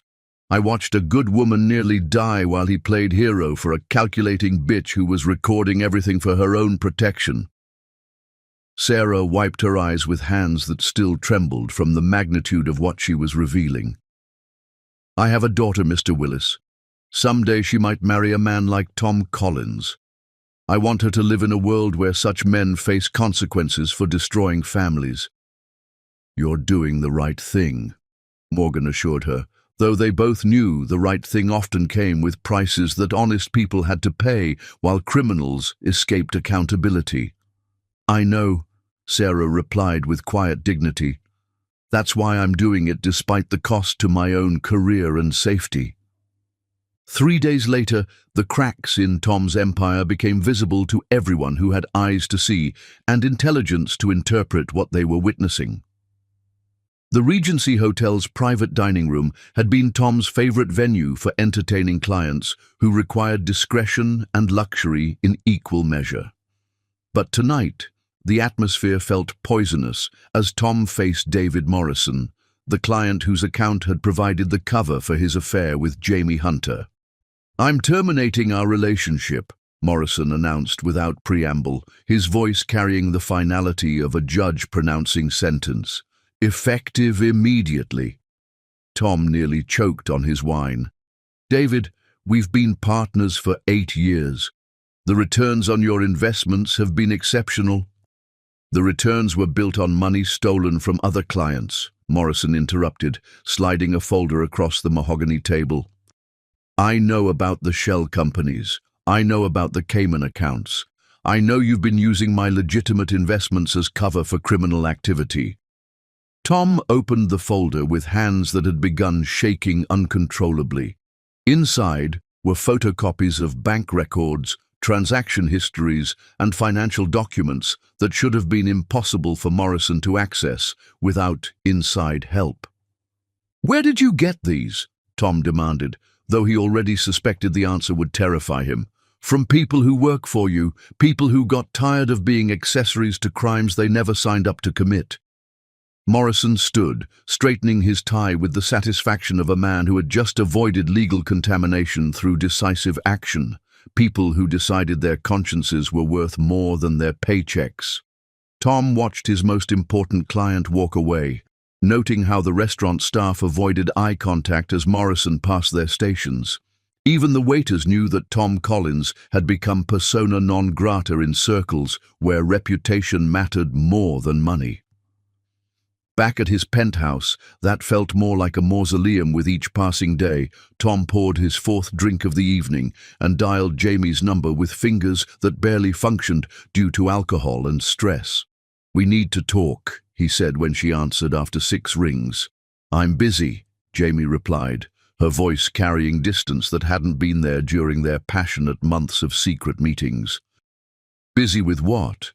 I'm falling apart here and you're busy." The silence stretched between them like a chasm that was growing wider with each passing second. "Tom," Jamie said finally, her tone carrying the patience reserved for explaining simple concepts to slow children, "I think we should take a break until things calm down." "Take a break?" Tom's voice rose to a pitch that would have embarrassed him if he had retained any capacity for shame. "Jamie, I left my wife for you. I risked everything for you. You can't just—" "I never asked you to leave your wife," Jamie interrupted with clinical precision. "I never asked you to risk anything. Those were your choices, made for your reasons." The phone went dead in Tom's hand, leaving him alone with the echo of his own desperation bouncing off walls that had once seemed to promise infinite possibility, but now felt like they were closing in to crush everything he had foolishly believed he could control. Through the floor-to-ceiling windows, the city sparkled with lights that represented other people's intact lives, other people's successful marriages, other people's families that hadn't been destroyed by selfish choices disguised as romantic destiny. Tom Collins was learning that when you burn bridges to reach what you think you want, you often discover that what you wanted was never worth the flames that consumed everything you actually needed.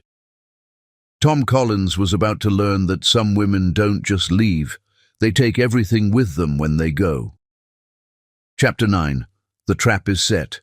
The difference between justice and revenge is that justice requires patience.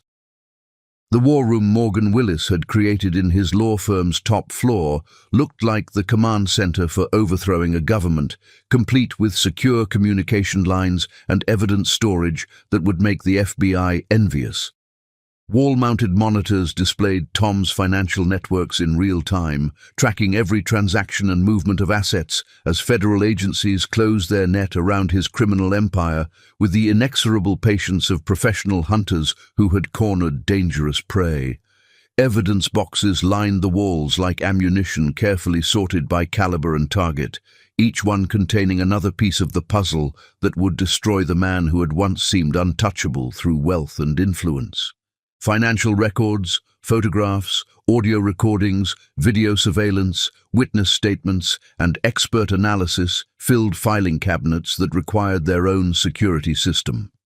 Allison stood before the largest monitor, studying a complex diagram that showed the flow of stolen money through dozens of shell companies and offshore accounts, like a river system designed to hide the source of its tributaries from investigators who lacked the patience to follow every stream to its source. 8 months of investigation had revealed corruption so systematic it required its own organizational chart to understand fully and completely. Tom hadn't just committed fraud, he had built an entire parallel financial system designed to steal from his own investors while enriching himself through methods that would have impressed organized crime families with their sophistication and ruthlessness. "The grand jury indictment comes down tomorrow," Morgan announced, entering the room with documents that would reshape Tom's understanding of consequences and accountability in ways that would haunt his remaining years.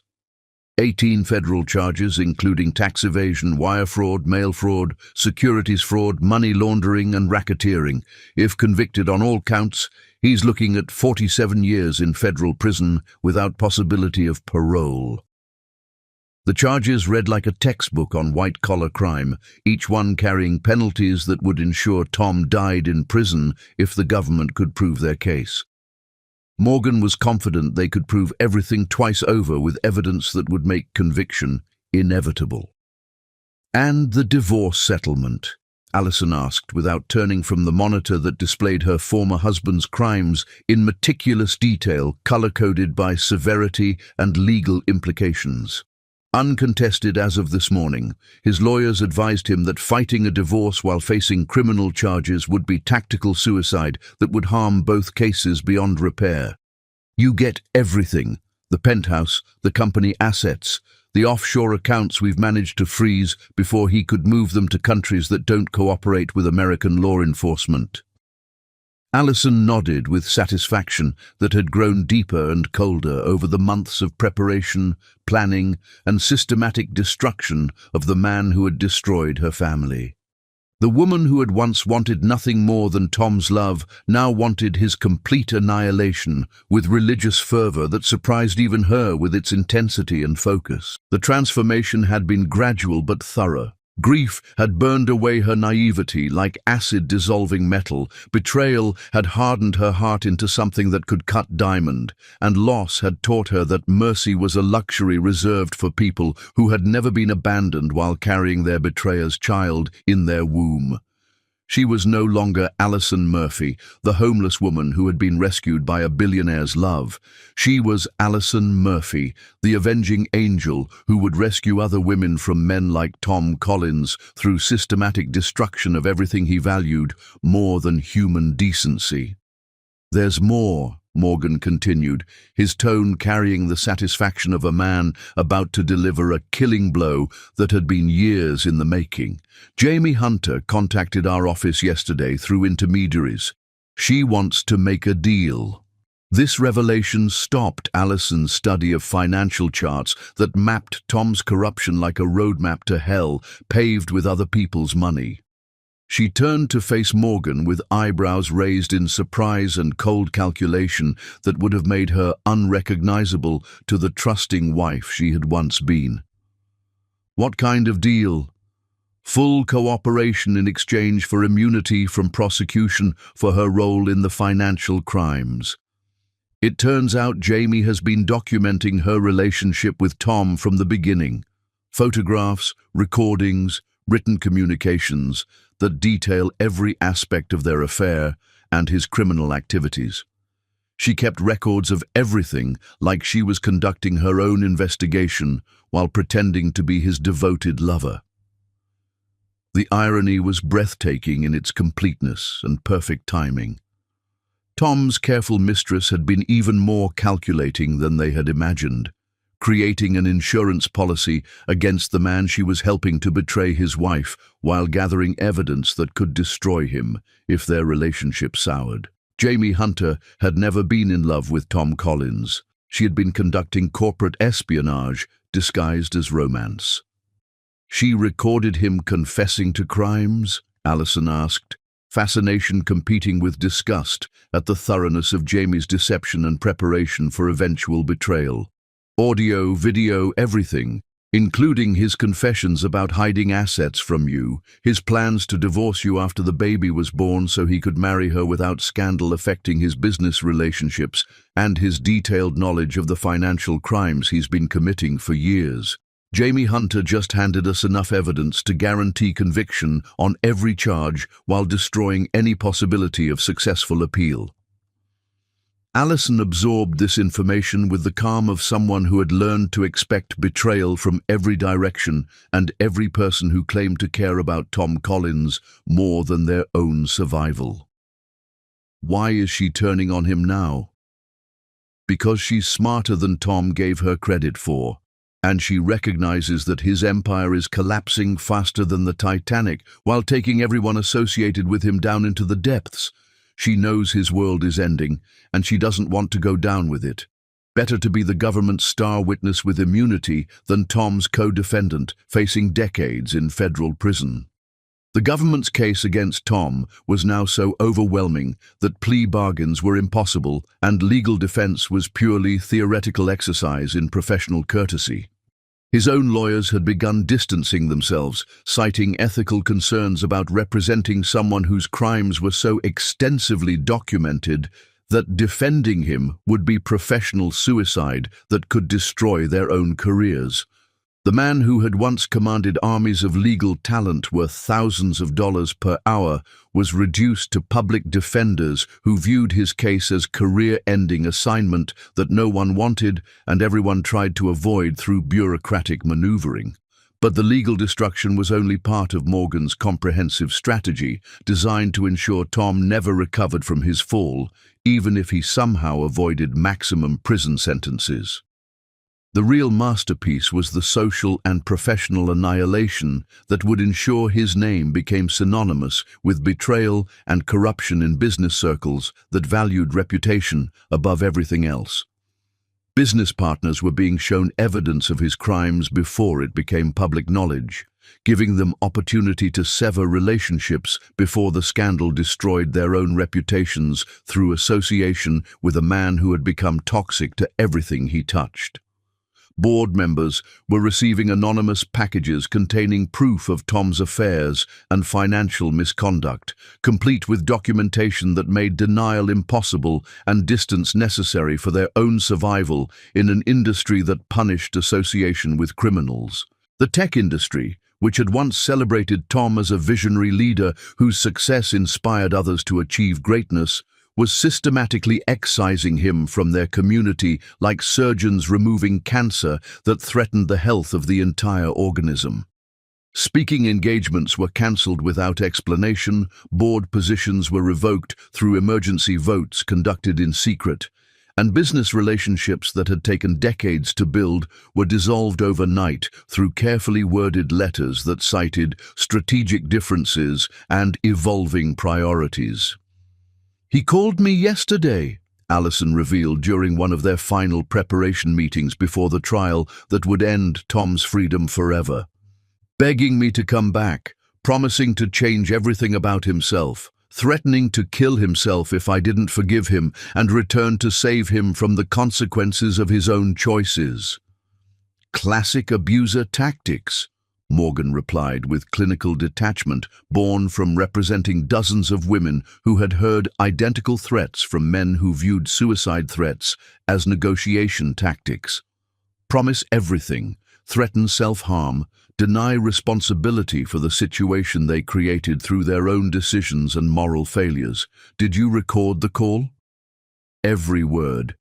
He admitted to the affair, to lying about the business trips, to planning to leave me after the baby was born so he could marry Jamie without the scandal affecting his business relationships. He thinks desperation makes him honest when it just makes him stupid enough to confess everything we need to destroy him completely in court. Tom Collins was about to face the judgment he had been running from his entire life, and this time there would be no escape through money, influence, or charm. Cancer that threatened the health of the entire organism. Speaking engagements were cancelled without explanation. Board positions were revoked through emergency votes, and business relationships that had taken decades to build were dissolved overnight through carefully worded letters that cited strategic differences and evolving priorities.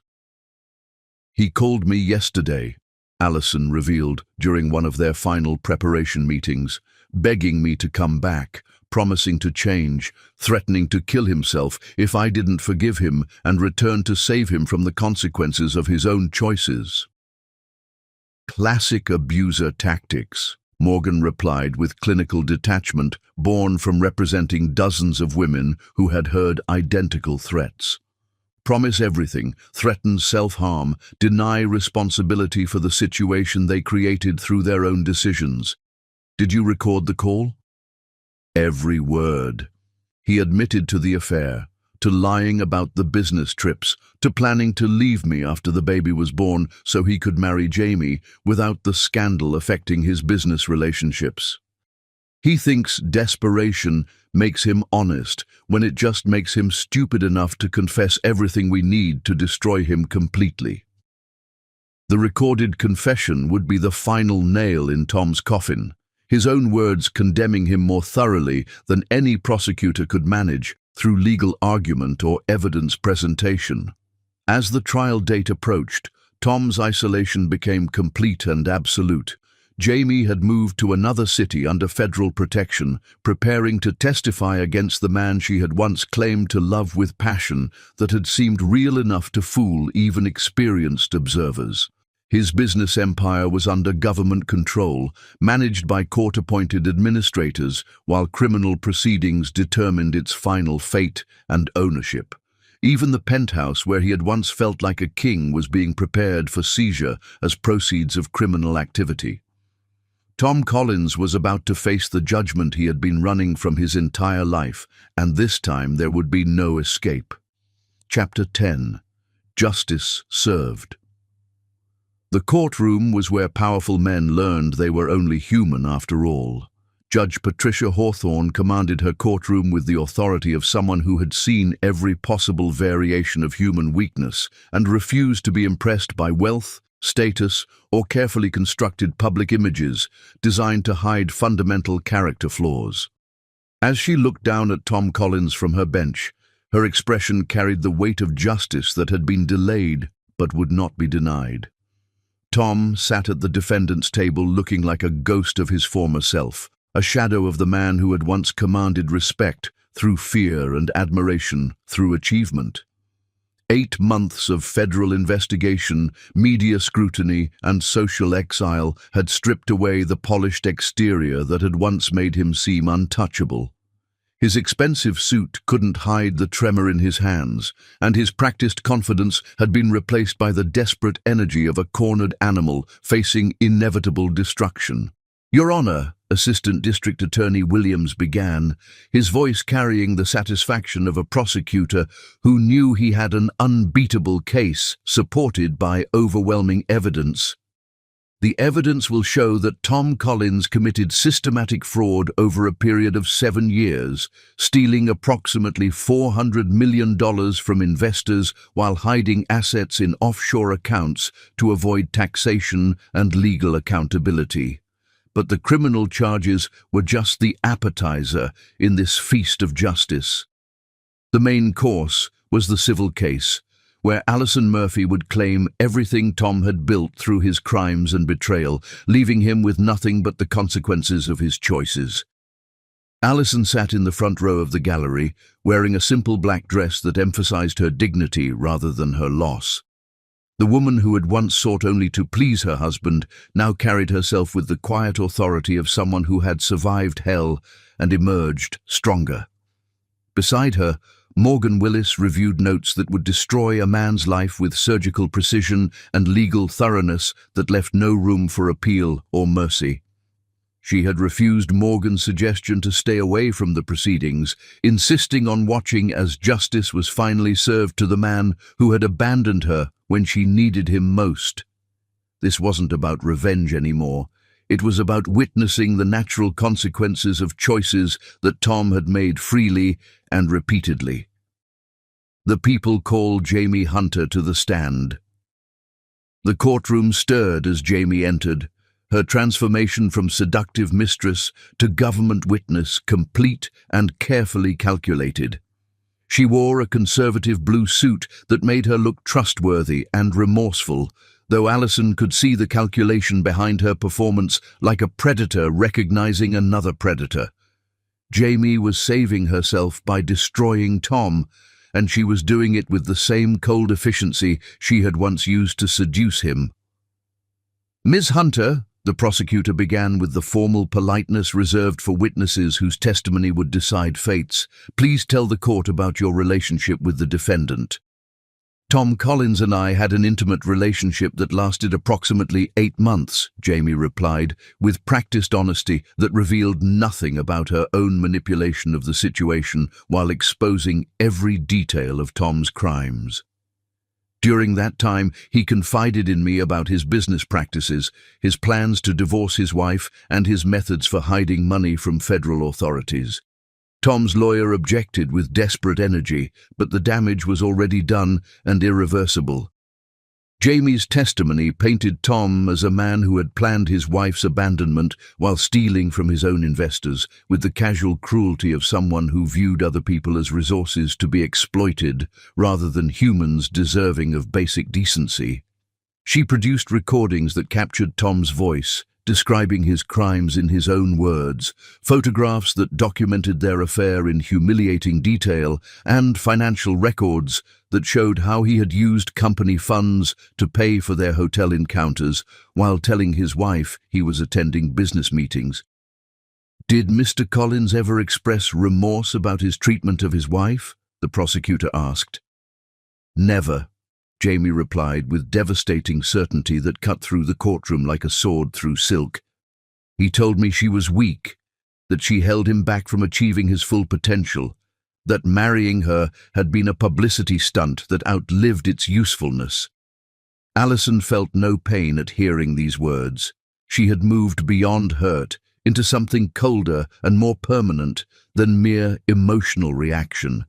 This public confirmation of Tom's contempt for their marriage only strengthened her resolve to take everything he valued in return for everything he had taken from her.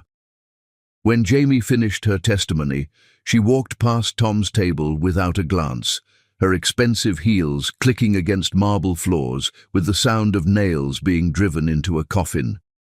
The woman who had once whispered promises of love and loyalty had just delivered the death blow to the man who had risked everything for her attention and received nothing but betrayal in return. Tom watched her leave with the expression of someone finally understanding that he had been played by a master manipulator who made his own deceptions look amateur and pathetic. The people call Morgan Willis to the stand. Morgan's testimony was clinical in its precision and devastating in its thoroughness. As both witness and Allison's attorney, he walked the jury through the timeline of Tom's betrayal with the skill of someone who had made a career of exposing men who used their power to destroy the women who loved them. "Mr. Willis, you were present at the party where the incident occurred. Please describe what you witnessed with your own eyes."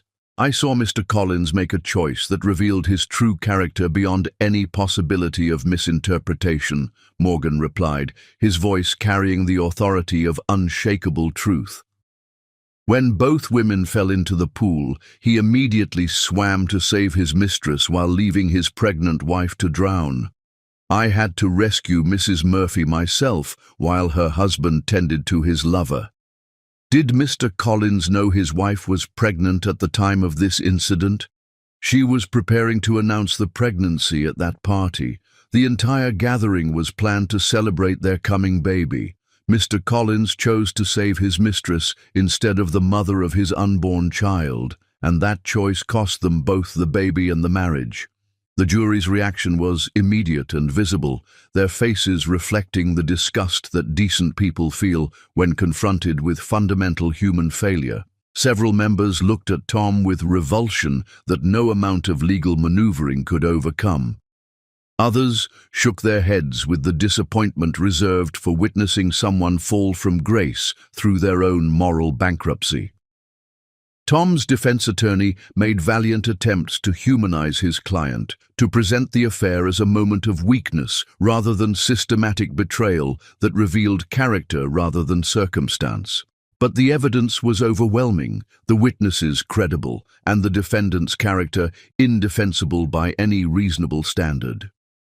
"Ladies and gentlemen of the jury," the prosecutor concluded his closing argument with the gravity appropriate to the moment, "Tom Collins is a man who stole from his investors, betrayed his wife, and chose his mistress over his unborn child.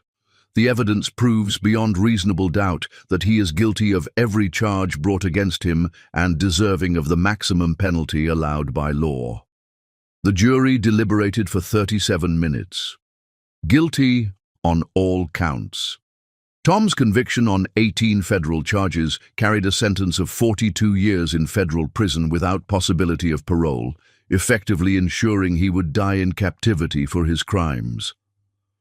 The civil judgment awarded Allison every asset Tom had accumulated through his crimes, approximately $3.8 billion in total value, making her one of the wealthiest women in America and leaving Tom with nothing but his prison uniform and the knowledge that his choices had cost him everything. But the financial victory was secondary to the emotional justice Allison felt watching her ex-husband led away in handcuffs that marked the end of his freedom and the beginning of accountability he had avoided his entire adult life. As the courtroom emptied, Morgan approached Allison with an expression that mixed professional satisfaction with personal hope that had been building for months. "It's over," he said simply. "No," Allison replied, watching Tom disappear through the door that would lead to the rest of his life in captivity. "It's just beginning." 6 months later, Morgan found Allison in the garden of her new home, a beautiful but modest house that represented healing rather than dominance, peace rather than power.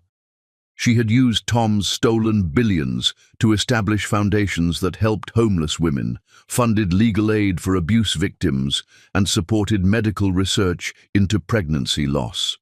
The money tainted by his crimes was being purified through acts of genuine compassion.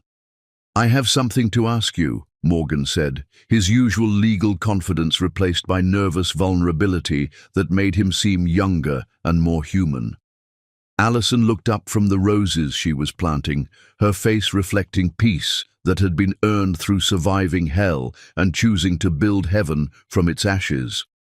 The woman who had once defined herself through her husband's love had learned to find worth in her own strength and purpose in helping others avoid her fate. Morgan dropped to one knee beside the flower bed, producing a ring that was elegant but not ostentatious, beautiful but not desperate to impress through size or expense. "I know we met under terrible circumstances," he began, his voice carrying honesty that Tom had never been capable of offering. "I know you've been through trauma that most people couldn't survive without losing their capacity for trust and love. But I also know that you're the strongest, most remarkable woman I've ever met. Will you marry me, not because you need rescuing, but because I want to build a life with someone who understands that love means choosing each other every day?" Allison looked at the ring, then at the man offering it, then at the garden they had planted together in soil that had once seemed barren but now bloomed with possibility. This proposal was everything Tom's had never been. Honest about difficulty, realistic about commitment, based on respect rather than rescue. "Yes," she said, accepting the ring and the future it represented.